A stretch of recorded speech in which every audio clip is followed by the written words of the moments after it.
There's a couple of things that spring to mind when I think about high performance teams. One is kind of like the lone genius is dead, like the idea that an individual can create genius doesn't really exist for me anymore. Like if you think about the complex problems that businesses are trying to solve, you need that cognitive diversity, the different mindset to solve them. But that doesn't make a team high performing. It probably adds a lot of friction. So actually what you need to do, and in my experience, is kind of take a step back, look at what the outcomes the team's trying to achieve, look at how you get the right skills, the right temperaments, the right personality types in that team, and then how do you build an evolution? I don't actually think there is a singular high-performing team. I think we can tend towards it, and we can be self-aware of how we perform and how we improve, but I don't think any team ever achieves this weird level of high-performing and stays there. I think the constant evolution of the way work gets done, the evolution in our environment, competition, new competitors, new hires, growth strategies, scaling new locations, so many things change that I think that it doesn't exist in perpetuity. You have to constantly evolve how you think about a team dynamic and then how you constantly improve that.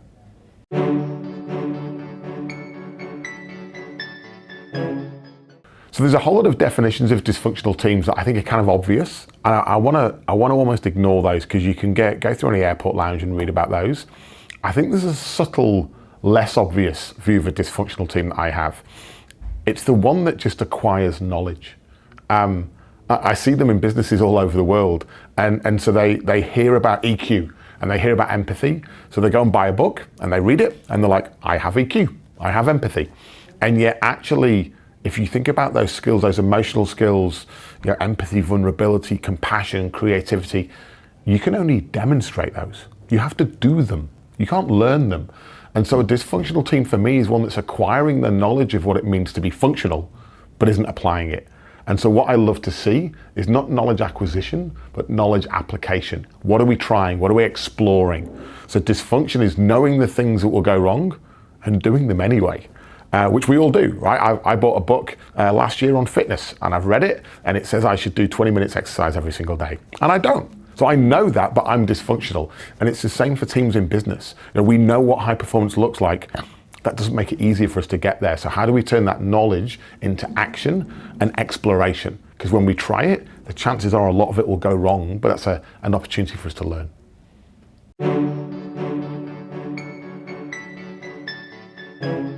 Hard for a corporate culture in that sense to promote. I think for me, I like to kind of hark back to values. What are the values of the organization? I think when people talk about singular culture, I get a little bit nervous. It makes me think that they're hiring everyone the same. If I think about Atlassian, one of the things we do is we hire for values and not for culture.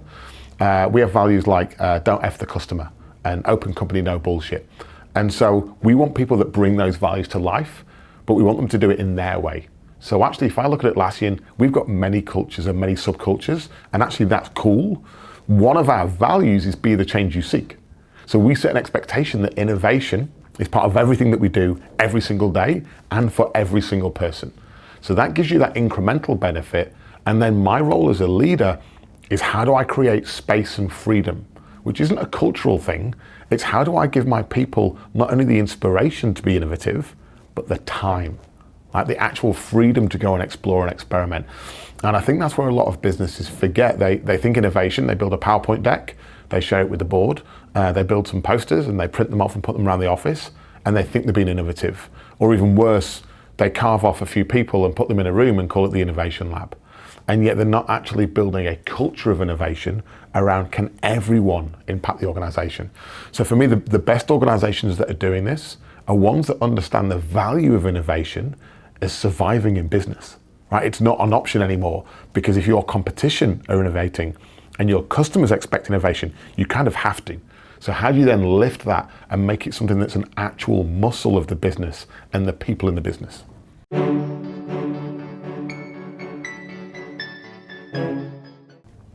Innovation failure is like the easiest topic in the world. There's so many examples. There's a few for me that ring true around the myths. One is this kind of concept of the pioneer. 2% of people are innovative, the other 98% are followers. I call BS on that. I think innovation exists in everyone. I just think a few of us have worked in some pretty crap environments and we've had it beaten out of us. Like we're all born with crayons and bits of paper and we can draw and explore. And then at some point we're taught to grow up and be conservative and sensible and we lose that creativity. I still think it's in there. My job is to give you the right environment to nurture that and feel comfortable and confident doing that. So the pioneer, I don't like. The idea of an innovation room, like the fact that you need this square space with post-it notes and whiteboards and chalkboards for people to innovate, I don't think it's lack of space. I don't think it's my physical environment stops me being innovative. So give me an innovation room or a lab, doesn't kind of work for me. And then the idea of the lone genius, all right, that it's the most senior person in the organization. I think one of the things I've learned really well from Atlassian and our leaders at Atlassian, certainly Scott and Mike, Scott reminded me the other week, and he said, you know, it's very rare that I'm the most intelligent person in the room, and it's very rare that I'm the most right. Now, he's the most senior, and he's an inspiration in many ways, but he acknowledges that when he gathers some people in a room, those subject matter experts, those people at the coalface, they probably have better ideas than him. So how does he give them the freedom, which can often just be silent, to give them that space and trust to do that? So, you know, trying to tap into the different parts of the organization, that's more important to me than the myth of the most senior person being the most innovative.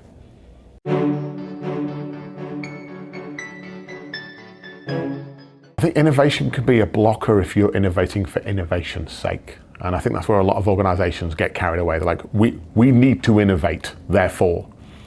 And they never go back to the why. Like, what's the actual purpose? Is it for a customer? Is it for staff engagement? Is it for new creativity, new ideas? Like, what's the reason? Like, what's the real purpose? What for? I think when you do that, you can end up feeling like you're high performing because you're moving fast, but you're directionless. I've certainly seen teams in my experience that have high velocity and zero direction. They don't know why they're doing what they're doing, but they know what they're doing. And so one of the things we try and do is to say, if you don't know why, you can never course correct and you actually become insular.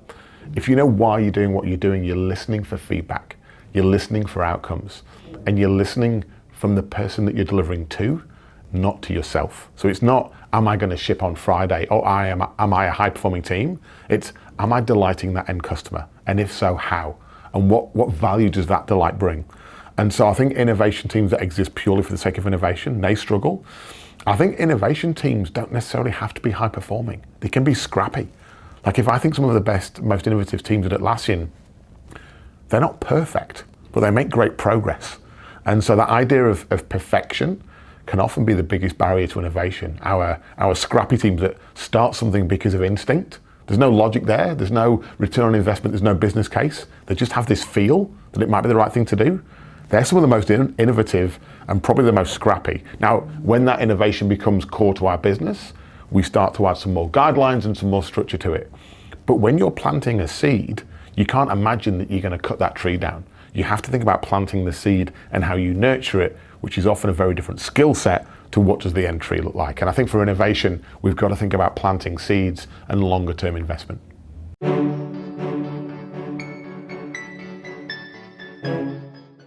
Productivity and innovation are two very separate things that often get confused together. I'll be deadly honest, when people talk about productivity, a little bit of my mojo dies. A little bit of my kind of wisdom and happiness disappears, because productivity is such a binary focus on outputs, like economic growth. There's nothing in there about happiness, nothing in there about engagement, about community, about society, about what we do to the planet. It's all about capital growth and shareholder growth. And so for me, one of the things that I'm passionate about, and we're talking about a lot more at Atlassian right now, is learning velocity. That's something around how do we remain adaptable? How do we stay relevant? It's by being the fastest learner. It's not knowledge acquisition, to my point before, that will make us thrive on this planet. It's the ability to learn and adapt and evolve that will make us thrive. And then the second one is impact. We have a 1% pledge at Atlassian. We donate 1% of our equity, profits, product, and staff time to charitable causes. So for me personally, as well as working for an organization that does that, that makes me feel good, and that gives me some impact on society, I get 5 days paid leave a year to work on charities and not-for-profits.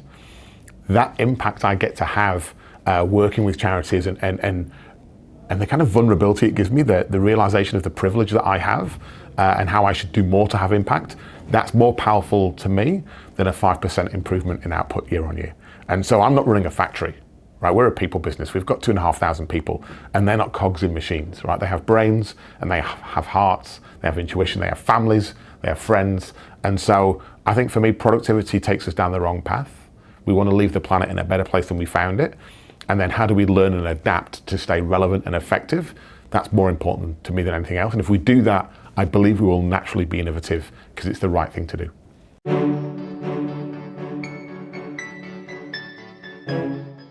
There is a very fine line between being efficient and effective. The two are often considered to be binary, like it's either or, and I don't believe it is. I think it's a combination of the two. I like to think of them as tool sets in my artillery.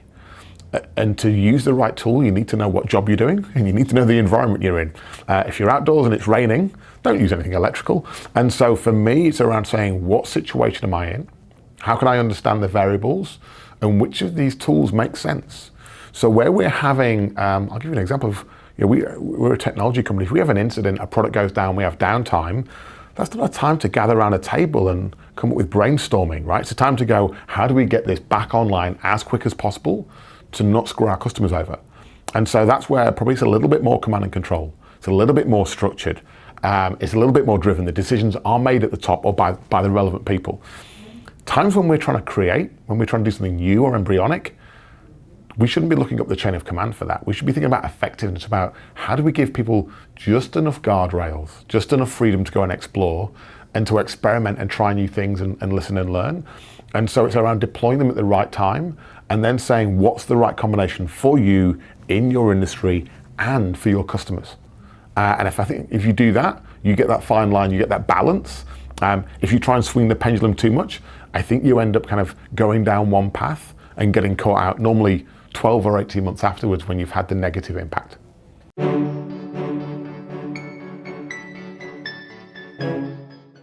So Atlassian's taken on this challenge by, first of all, doing a whole lot of research into what makes an effective team. I firmly believe that research will never be completed in my lifetime because it's constantly evolving. Like, I don't think we'll get to an end solution and go, the answer's 6, right? If you have 6 of something, that's the answer. Because it's humans we're dealing with, right? And humans are naturally different. We all have a unique perspective, and I think we should embrace that. One of the things we're doing is we're trying to democratize teamwork. So we're about 2,500 people, but we're about 420 teams across the globe. Cross-functional teams that are small, nimble, autonomous. And so we built our own internal playbook, which was our way of making our teams effective. And then about 18 months ago, we decided to open source that. So the way our 420 teams at Atlassian work, we have shared with the rest of the world on our website because we want to unleash the potential in every team. And it's not necessarily tooling that will do that.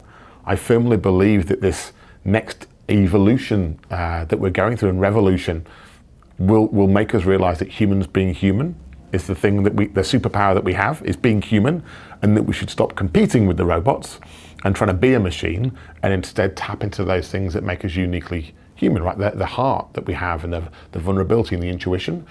And so we now have teams all over the world self-serving on how to be a high-performing team, which has taken that kind of essence of me, which means that we've democratized that, and now we've shared it with thousands, hundreds of thousands of customers around the world and organizations of every shape and size so that they can start their journey of how they can unlearn old habits and try new things that make them more effective.